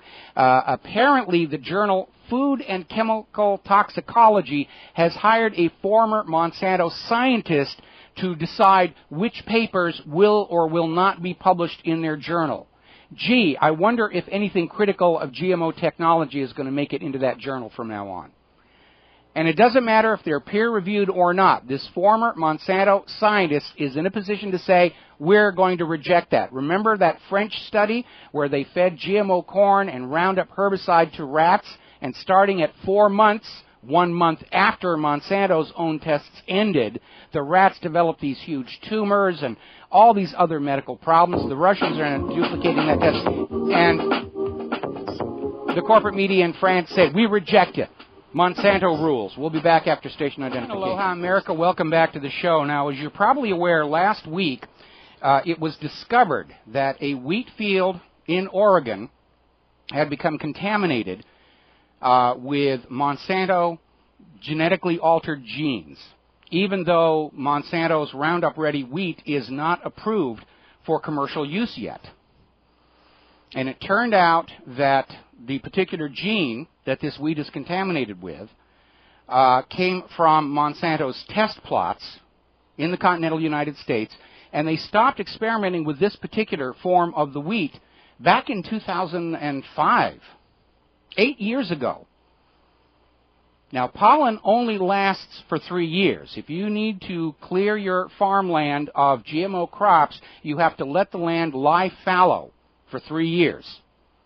It's the only way to be safe. Or you need to burn it to the ground, which is what they're doing over in Hungary right now. Monsanto's official response to this is, we don't know. We can't explain how this GMO wheat survived. We have no way of knowing. Kind of a reckless disregard for where their products are going here. Well, obviously, since pollen has a limited lifespan, this tells us, this 8-year gap between Monsanto's test growing this wheat and the contamination of the field in Oregon is that obviously other fields have been contaminated. In a line between these fields in Oregon back to the test plots that Monsanto was using. Monsanto has a lot of those out here in Hawaii, by the way. So if something goes really, really wrong, they figure they're going to be safe. But we know that wind patterns blow radioisotopes from Fukushima all over the planet. And they're much denser and harder for the wind to carry than pollen. Pollen evolved to be carried by the wind. That's how the plants reproduce, along with transmission by wildlife, bees, other insects, birds. And so this tells us this contamination by this wheat is much more widespread than just Oregon. And, of course, Japan and now South Korea are saying they're refusing any more wheat shipments from the United States. They do not want it. They don't even want to take the chance. Europe is saying they're going to impose a testing program on all imported wheat from the United States, and anything found to be contaminated with GMO is going to be refused. Major, major hit on America's agriculture. Our manufacturing is down, and now other countries don't want to buy our agricultural produce. Well played, well thought out, U.S. federal government here. Montana is concerned that some of their wheat fields are contaminated because they're on that path I was talking about here. Public awareness on GMOs is continuing to grow. There was that announcement that Monsanto was backing off trying to sell new products into Europe that are GMO. What was left unsaid is Monsanto is going to go on selling the ones that are already there. And it may be just an effort to try and stop all these marches against Monsanto by saying, we give in, we're not going to do it anymore, but of course they continue to do that sort of thing. Ben & Jerry's ice cream, and it is good ice cream, has announced that they will absolutely stop using any genetically modified ingredients in their ice cream. They know the public is concerned about this. And Ben & Jerry's have a long history of social consciousness and political activism, which I applaud. And I sent in my suggestion for a new ice cream flavor, specifically for Barack Obama, called Impeach Mint, which is a peach sorbet with mint highlights. So far, I haven't heard back from them on that one. Oh, let's see. So the rest of the world is rejecting GMO and GMO crops. Here in the United States of America, where Monsanto rules Washington, D.C., they're still arguing about whether or not labeling should be allowed, if the consumer should even be allowed to know what is in their food. And like I said earlier in the show, this is what Eve said to Adam when she handed him the apple. You don't need to know what's in there. What could it possibly hurt? We'll be right back. And aloha, America. Welcome back to the show. We're talking about Monsanto. We're talking about the dangers of this genetically modified technology with regard to how recklessly and callously it has been deployed into the public. I'm a big fan of science and technology, but with that science and technology has to come the responsibility to make sure it really is safe and not just gin up some tests and say, yeah, it's safe and sell it to the public and then refuse to eat it yourself. And for those of you who don't remember, Monsanto's own corporate cafeterias do not serve GMO food, neither does the White House. Or at least they think it's GMO-free with all this contamination blowing all over the place. Nobody really knows anymore unless they have a genetic lab in their kitchen to check it as the food comes in here. Remember Prop 37 back in California? The big business Monsanto spent a total of $45 million to end the threat of GMO labeling. And it's going to be a huge fistfight because Monsanto was planning this GMO technology to give them a monopoly, or at least a majority, over food production around the entire planet. And now the rest of the planet is turning against this stuff. They're running their own tests. They're seeing how dangerous this is. And so the only way Monsanto is not going to have a complete financial disaster on their hand from this development is to sell it to the American people, with the connivance and complicity of the United States government. So we're probably going to see a bit of a federal fistfight over the fact that Connecticut lawmakers, the House and Senate, agreed on a bill to mandate GMO labeling in the state of Connecticut. And at the last second, though, they added a little wrinkle that Connecticut's law does not go into effect until other states are labeling GMO food. So they're just fighting this thing tooth and nail, trying to keep this from happening. They don't want you to know what's in your food. And this is an incredibly, incredibly dangerous technology that they're playing with. If you have a nuclear meltdown, whether it's 3 Mile Island or Chernobyl or Fukushima, you cover it over and eventually the radiation will go away, and that's kind of the end of it. But if you make a mistake in a gene and it breaks into the wild, it's everywhere. That's the lesson from this contaminated field up in Oregon. And I'm very alarmed over the epicite gene. Now, back in 2001, this company called Epicite in San Diego created corn that included a gene that is a spermicide, or to be more accurate, when you eat that corn, it causes your body to generate antibodies to human sperm.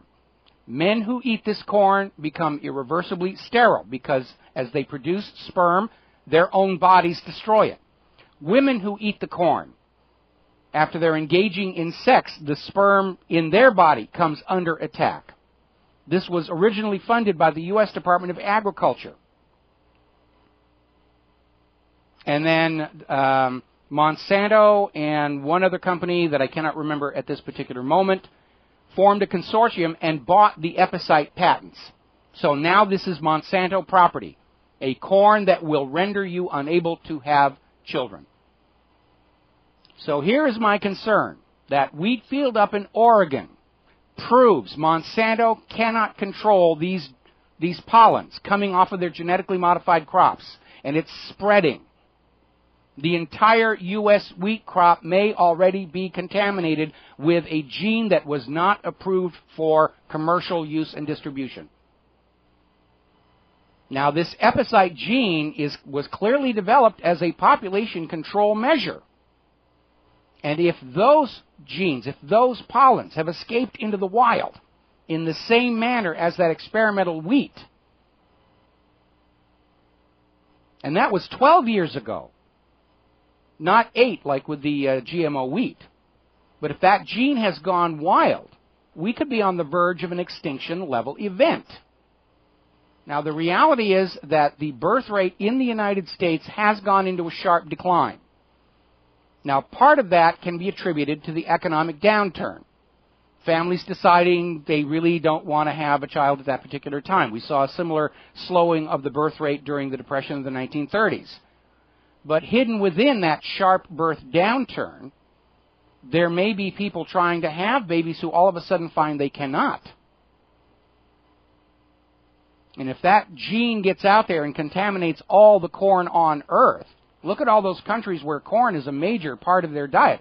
Mexico, United States. They're all of a sudden not going to be able to reproduce. And it's a very, very dangerous technology they were playing with. And it doesn't look like they were taking care of it at all. You know, people who share my opinion that the universe is full of life, including intelligent life and alien civilizations, we're often asked by people who want to go on believing that Earth and its life forms are the highest creation of the cosmos. If there are superior civilizations out there, why aren't they visiting here? Why haven't they shown up to show us the error of our ways here? Now, one theory, of course, is that contrary to science fiction, the speed of light is an unbreakable barrier. And it will hold all of the alien civilizations separate from each other, which may actually be a good thing here. And for another, we just may not be all that interesting to warrant a visit to a civilization that has mastered faster-than-light travel. I mean, when you're driving down the highway, do you stop and look at every anthill you pass? Not really. Nothing to see there. Let's keep on going. But there's another possibility. Sooner or later, every intelligent technological civilization reaches the point where they can start playing with their own life code. For life on Earth, that's DNA. Maybe something completely different on another world, but they're going to tinker with it. They can't resist, just like our scientists can't. And that may prove to be a crisis point that most alien civilizations don't get past. They have their version of the epicite gene.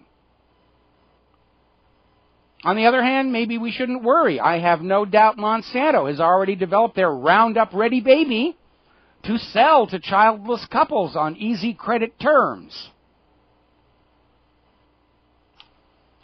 Now, over in Portland, Oregon, there's been a huge public campaign to end the fluoridation of water, and they have achieved success.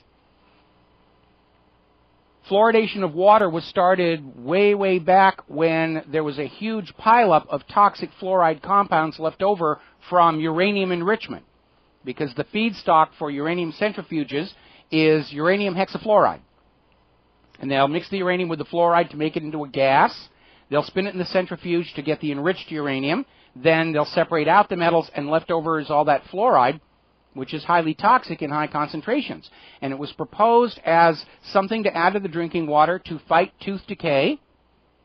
And it has turned out since then that drinking fluoride has no effect on tooth decay. In fact, drinking too much fluoride will actually harm your teeth, turn them brown. And we did see that a lot in the early days of fluoridation. Fluoride is also a mild tranquilizer. That may be another reason the government has it in the drinking water. But more and more communities and states are saying we don't want any more of this. Here in Hawaii, they stopped fluoridation quite some time ago, so I'm not getting my daily dose of fluoride. Portland is now free of fluoride contamination. I want to get on to ClimateGate. Apparently up in Russia, they are still getting snow in some of their northern latitudes. It's in June, and they're saying that, yeah, it's a cold part of the country, but still, snow in June is kind of unusual. Over in France, some of the ski resorts there have reopened in June. There's enough snow still there for the skiers to get out there and Schuss and Schloss and Stem Christie and all the rest of that they do on the slopes. Now that we're into summer, the numbers are in. It was the coldest spring in the United States since 1924. 1924. Just think about that one for a while here. Record cold continues on the Greenland ice sheet. Remember back when this whole Al Gore Carbonazi thing was going, the former head of Greenpeace was on TV predicting Greenland would lose its ice in just 20 years. Well, that was 11 years ago.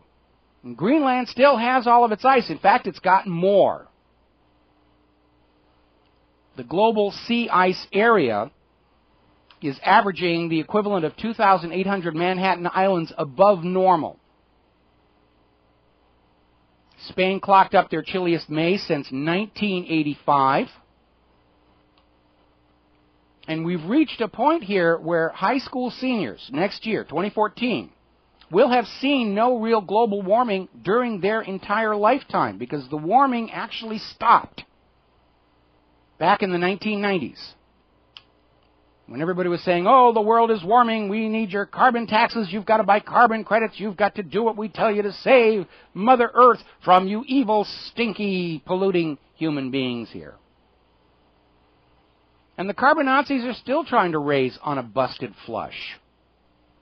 Over in Great Britain, their Energy Secretary, Ed Davey, is out there launching an attack on the dangerous, publicity-seeking, bloody-mindedness, blinkered climate change deniers. The science is against him. What is he going to do? Call the other side names. And I understand what he's going through. His entire career is based on this whole global warming, and we've got to deal with it. More about this when we come back. And aloha, America. Welcome back to the show here. And the American stock market is just closed. All three indices are in the red. Not decisively so, but enough where I think investors are realizing that the party may be over. And we're on the crest of that roller coaster before the real huge down trip, as it were, here. We're talking about global warming. We're talking about how Britain's energy minister is out there screaming about all those reckless, attention-seeking climate deniers. The implication being that we should be categorized along with Holocaust deniers and 9/11 deniers and everything else like that. And I understand what's going on. We're dealing with a group of politicians, scientists, institutions, agencies who have for years been justifying their actions and policies on this claim that the Earth is getting warmer, and Mother Nature is not going along with the agenda. So they're basically raising on a busted flush here, but they don't want to stand up and say, we were wrong, because then everybody else is going to say, all right, what else have you been wrong about? Where else were you this completely out of touch with what reality is? So anybody who says there's no such thing as large-scale government conspiracies against the people, this is one right here. It's a good textbook illustration. You had several governments involved. You had NASA, NOAA, Penn State, Hadley CRU, University of East Anglia, Michael Mann. All of these people, all these educational TV shows about human-caused global warming and what a terrible thing it is. We've had several cold winters in a row. The Earth is demonstrably cooling. Other scientists who were not on Al Gore's gravy train of funding are saying we could be looking at a new ice age. The sun seems to be going into a repeat of the Maunder Minimum that triggered the Little Ice Age of the 16th through 19th centuries, following the medieval warming period. The sun calls the shots here on Earth, not your little plastic bags. Human-caused global warming was a hoax. It's a scam intended to trick you into buying carbon credits, trick you out of carbon tax money, trick you into obedience to more government control over how you live your life. And all these people who signed on to this thing, who sold their integrity, their honor, and their science in exchange for funding, they're trying to figure out how can they get out of this mess with their reputations intact. Because at the very most generous, we can say they were flat out wrong. And that tells us we shouldn't be listening to these people the next time they come out and scream about this or that catastrophe that hangs over our heads if we don't do as we're told and pay a bunch of money. And of course, as it comes out that it really was a hoax, it was a carefully crafted lie. Because when the world started getting cooler, they fudged the data to sell warming. Remember Hide the Decline? When those emails and computer code were leaked out of Hadley CRU, you could see in the source code for their computer simulations where they were saying, after this date, start adding temperatures. It was written right in the code. Fudge it. Get that hockey stick going. They lied. They knowingly lied. And so when you realize the scale of this, the scale of the lie, how many people signed onto it, how many government agencies were involved with it, how much policy was set on it, it leads to the question, what else have they been lying to us about? And the short answer is everything. They lie to you about everything because that is how they keep control over you. And that's why it's important to go on pointing the finger at all the ice and snow and say, yeah, you blew this one. At the very least, you were incompetent, and we should not listen to you for that reason any longer. And at the very worst, it was a deliberate hoax, and we should definitely not listen to you any longer because of that. And all these scientists and all these politicians, they're trying to salvage their careers and their reputation and say, oh, I still believe in global warming. Do you believe in Santa Claus, too? Belief should never be a guide for your decision-making. Facts, numbers, hard data. Never allow belief to control your mind, because if you do, those who control the beliefs control you. That's why as kids we're always bribed to allow belief to control us.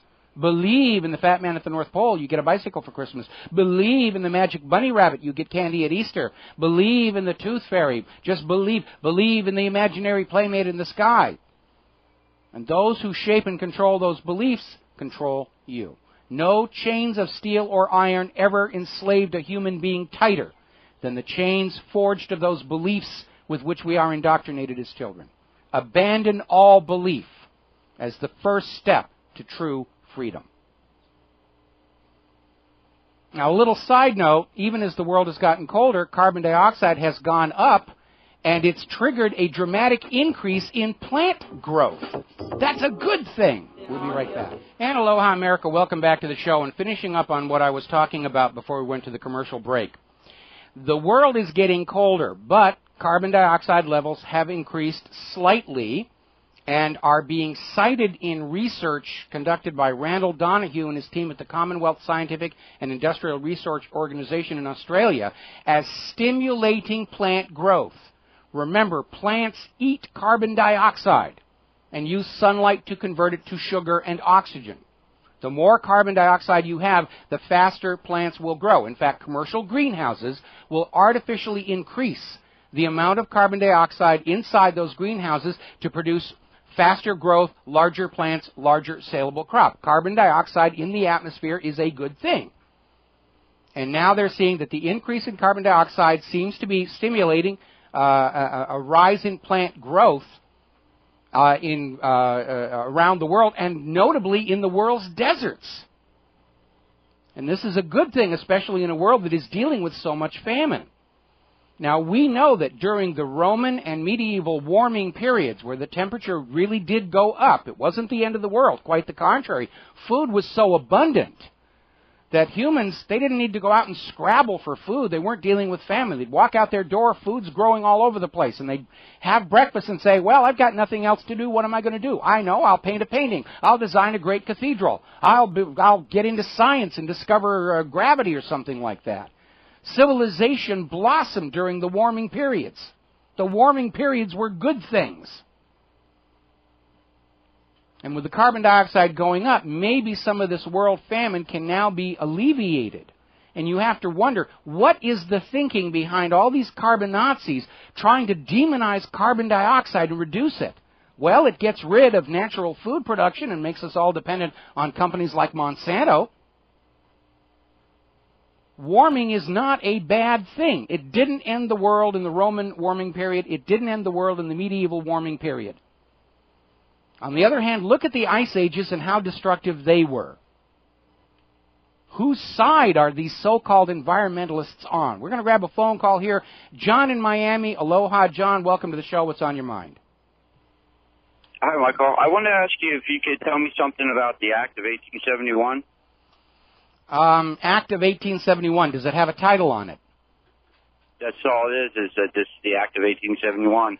Something about Congress created a second form of government for Washington, D.C. The Organic Act, you mean? I think that's what it is. I'm not sure how germane that would be in the present day, because our government has gone through so many of the changes, particularly in the post-Civil War years, when all those additional constitutional amendments were passed, like, you cannot challenge the validity of the federal debt and all these others. I'm not sure whether it's how relevant it really is, but, share your opinion about it. Oh, it's just my understanding that they created a second form of shadow government for Washington, D.C., but it only pertained to the city of Washington, D.C.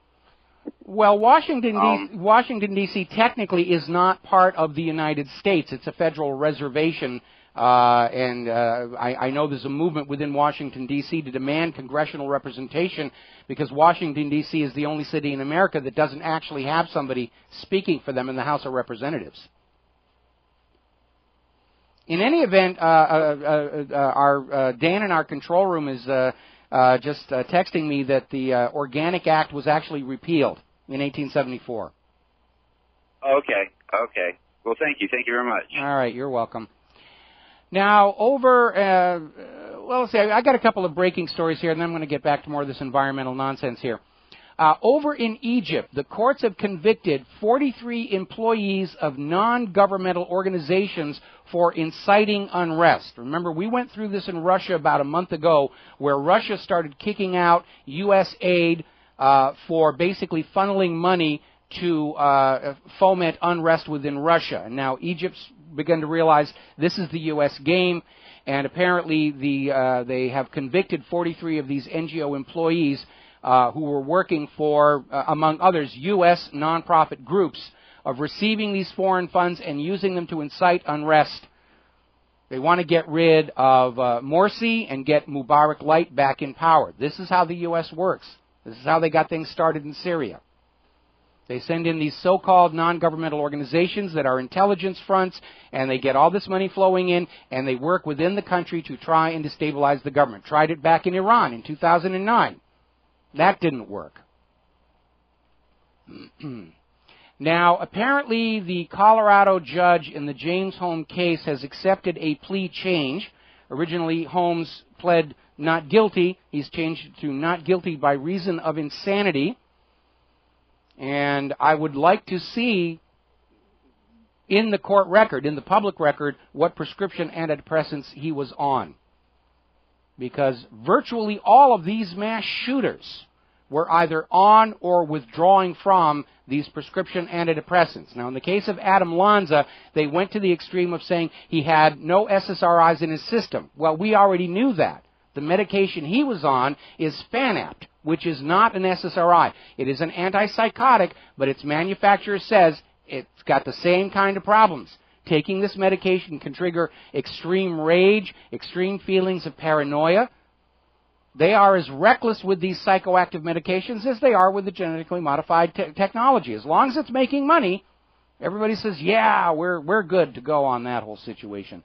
Getting back to science and environmentalism, you know, there's been a big push for solar power and a big push for wind power, and the wind power industry has had a major problem recently. As it turns out, one of the most commonly used standard wind turbine assemblies is not lasting its expected lifespan. They're failing way too early, costly repairs, costly replacement.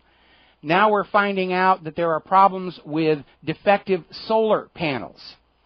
And apparently this involves a warehouse fire east of Los Angeles. They had put all these solar panels all over this warehouse roof, and 2 years into their expected 25-year lifespan, they began to fail. And the coatings that protect the panels disintegrated, peeled off, allowed short circuits to happen that caused 2 fires.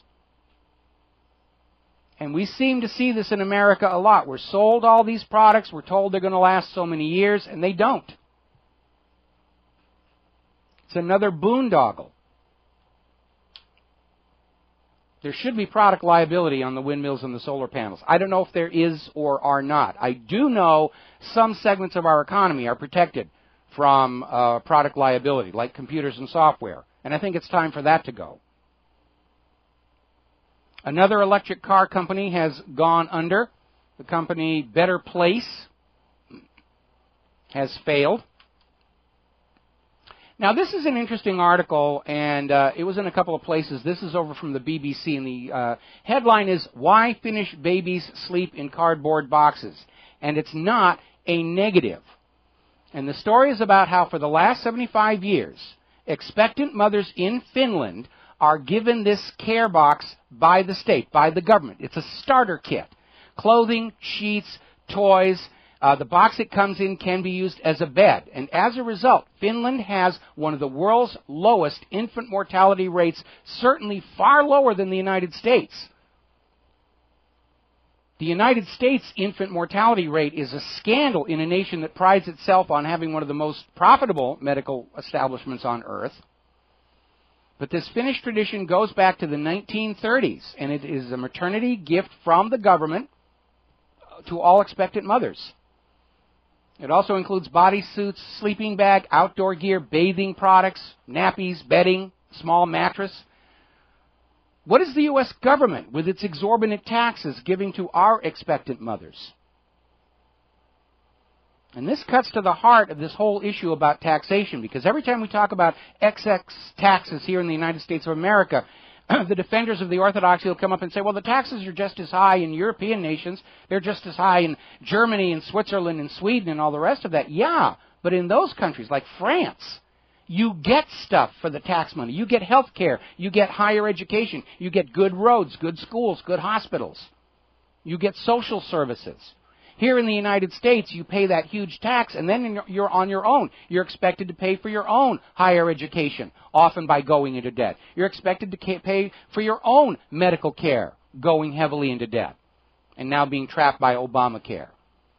We have all the disadvantages of a Western nation with high taxes and none of the advantages, because all the money that you are paying in taxes doesn't go to take care of the American people, doesn't go to take care of the nation. It's siphoned off for Wall Street bailouts. It's siphoned off for wars of conquest. It's siphoned off to enrich the owners of the security industrial complex and the military industrial complex. And, of course, money for Israel. And very little is being spent on you, the American people. And every time they talk about balancing the budget, what's the first thing to get the axe? More spending on the people. Anyway. Article over at Natural News. 3 fateful actions helped lead to the failure of today's mainstream medicine. It starts out with a statistic. Over 95% of FDA-approved medications have serious side effects, which can lead to other medical problems and occasionally lead to death. Most of these approved medications do not cure illnesses. Instead, they manage and treat the symptoms. So this current model of managed symptoms results in a never-ending cycle of additional conditions, drugs, and doctor's visits. As I said before, nobody in our medical establishment wants to cure anything. If you come into my doctor's office and I cure your illness, you're gone. I don't see you again. I don't make more money off of you. But if you come into my office and I give you a drug that you take to deal with the symptoms of your illness, and I leave the illness there, then you have to come back every 3 months for a checkup. You're going every month to that pharmacy to buy more and more medication. It's all driven by the money. Nobody in the medical establishment is really thinking actual cures or even prevention. And I'll give you another example. This came up the other day when we were having a debate about whether these new electronic cigarettes should be approved for use in locations where regular tobacco smoking is prohibited. If you are using nicotine, if you are a smoker or an e-cigger or whatever they call those things, statistics show that people who are using nicotine have only half the chance of coming down with Parkinson's disease or Alzheimer's. Nobody knows why. Nobody's looking. Nobody wants to prevent Alzheimer's or Parkinson's disease. The big money, the research money, is treatments and medications that can be sold. Nobody's interested in cures or prevention. I went through this with my wife with her joint pain years back. She went through year after year of crippling pain in her hands and feet, and we went the orthodox medical route, and we spent thousands and thousands and thousands of dollars on medications, special shoes, ointments, all this stuff. None of it worked. And a lot of the medication she was given made her sick. One of her medications was actually prescribed off-label. It wasn't really intended for the symptoms she was suffering. They were trying to deal with her symptoms, and it really wouldn't work. We finally figured it out for ourselves. It was the formaldehyde precursors used as preservatives in low-end cosmetics and goopy, soapy, syrupy household products. We got rid of those. Pain went away. And the doctors didn't know it. They're not interested in preventing the problem from happening. They want you to be in pain. They want you to be sick, because then they can make money from you month after month after month after month after month. Going back to this story that came out of Natural News, they're saying by the time a man reaches the age of 65, it is not uncommon for him to have up to 15 prescribed medications daily. It's just another scam to take wealth from you. And it is handled just as recklessly as GMO technology. It's all about the money. Little story coming out of Business Insider. Prescription drugs are now killing more people in the United States than heroin and cocaine combined.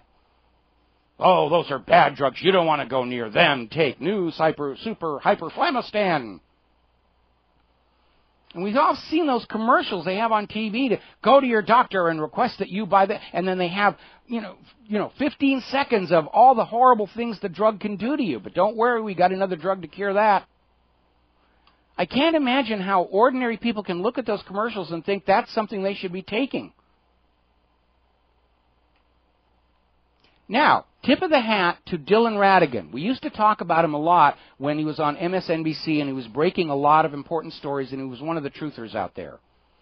Well, he's no longer with MSNBC, and what he decided to do with the rest of his life is quite laudable. He has set up a farming network for organic, natural farming. He's a farmer now, and he's specifically making a point of creating a network of hydroponic greenhouses aimed at employing veterans to hydroponically grow healthy food and give work to these returning veterans. Good for Dylan. We got to applaud him on that one. Wonderful thing for him to be doing. Let's see. Up in Wisconsin, they're trying to jail this Amish farmer, supposedly for violations of the State Food and Dairy Code. This is all back to that raw milk situation. And I understand if you're in an area where there's a lot of disease, pasteurizing the milk is going to help deal with contamination. But if you're running a clean dairy, pasteurization is an unnecessary process. And we're seeing this model right now where farmers who are growing and making food in their own farm are being shut down so that you have to go to the big giant factories where your food is coming out with all these additives and chemicals and stuff. It's a corporate monopoly, and small growers, small farmers are being intentionally driven out of business.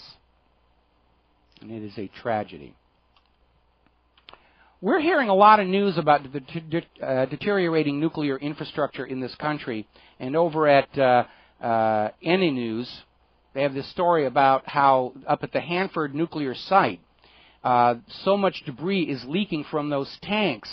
They're starting to act like little reactors down in the ground, creating all kinds of new fission byproducts that can escape. And they don't know how to deal with it. Just like Fukushima.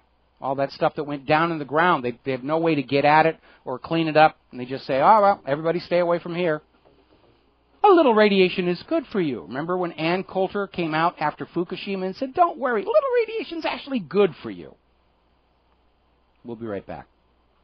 Aloha, America. Welcome back to the show here. And, of course, we're still looking in on all of these hearings that are going on, IRS Gate, DOJ Gate, and the rest of it. Apparently, Eric Holder basically came out and said, yes, we killed 3 Americans with drones by accident. That's funny. If you kill somebody by accident in this country, you still get to go to jail. And I think that would be an appropriate response to this revelation. And, just because they're Americans doesn't make them special. We're talking hundreds of innocent bystanders killed in these drone strikes. Mass murder by remote control, and it's still mass murder here. Now, let's see. At the IRS hearings, I love this direct quote. Representative Mike Kelly came out and said, please spread the word, do not fear this government. That's the scariest thing I've heard so far this year. Like Obama's statement about, don't pay attention to anybody talking about government tyranny. They're getting defensive. They're getting reactive. They've lost the initiative. They've lost the narrative of the propaganda, and they're beginning to realize it. The fact that Mike Kelly felt he even needed to make this statement says a very great deal about what's going on in Washington, D.C. And I'm sure right now they're watching what's going on in Turkey and realizing that from Turkey to the United States is a very, very short distance indeed. And again, I am not in favor of violence. But it does appear that it is coming. And you do need to be prepared for it. And again, I'm not encouraging anybody to go out and initiate acts of violence. Do not initiate violence against the government, but be fully prepared to respond and protect yourself when the government initiates violence against you. Remember, in the court of world opinion, the side that initiates violence first is the side that loses. That's why Erdogan over in Turkey, he's in serious trouble politically, internationally, globally, because his forces initiated the violence against the protesters in that park and continue to initiate the violence against the Turkish people.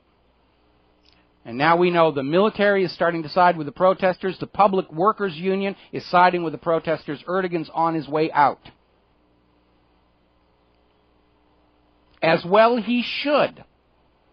We do know over time all government evolves toward tyranny. They come into office, they feel they got to do something to justify their election and their salary. So they pass more and more laws until there are so many laws nobody can function any longer. We've never had a president come into office and says, you know something, we got way too many laws. We got to start taking an axe to the books here and get back to the basics, get back to that Constitution and the Bill of Rights. Well, we're going to have the chance to do that following the collapse, because at this point, it is clear to me this private central banking Ponzi scheme is on the verge of coming on down, and it's going to take the federal government with it. Our task is the blueprint for the new America. We'll be back tomorrow here on the Republic Broadcasting Network. The Republic Broadcasting fundraiser is still going. Please visit the website. Help all that you can. Stay skeptical. Stay angry. Have a good evening. Aloha, America.